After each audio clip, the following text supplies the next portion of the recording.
Okay, mocha ni ada gabungan kopi 434 dan serbuk koko kita lah. Sebenarnya air ni dah buat dah sebelum ni, dah tunjuk. Tapi saja nak buat lagi.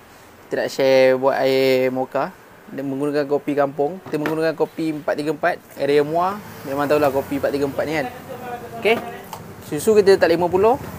And then kopi kita letak sehingga 250 ml. 250 ml. And then kita ambil serbuk koko kita. Koko ni kalau boleh dapat kat pasar raya. Koko kita 3 sudu kecil. 3 sudu kecil. Okay. Saya rasa kalau korang buat bisnes air ni, kau pacak kemah ke apa kan, buat bisnes air ni, InsyaAllah boleh pergi. Kat sini mocha kita memang pergi ramai order. So korang komen siapa pernah beli mocha kat kita. Okay. And then so macam biasa, function benda ni lagi dia senang sebati dan senang kerja korang. Benda ni boleh buat buih, lagi menarikkan air korang. Kita tambah susu cair.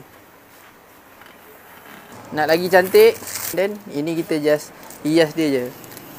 Letak coklat. Coklat cream.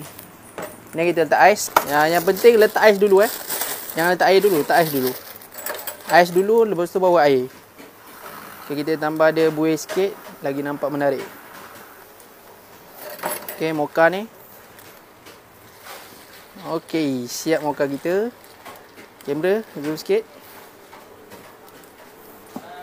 Okay, ini kejadian mocha kita ikat tepi. Nampak tak ada buih atas dia tu kan? Okay. Okay, mocha ni ada gabungan kopi 434 dan serbuk koko kita lah. Okay, ni siap kita punya mocha. Mocha ais. Kalau yang tak tahu rasa mocha ni macam mana, jap saya rasa. Dia kuat sikit. Ujung-ujung dia korang akan rasa kopi. Awal-awal korang akan rasa koko.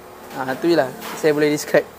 Korang akan rasa koko dulu, and then ujung-ujung tu korang akan rasa pahit-pahit kopi tu. Okay, apa-apa jangan lupa follow Pisang Goreng Ban. Boleh datang kat Pisang Goreng Ban. Assalamualaikum.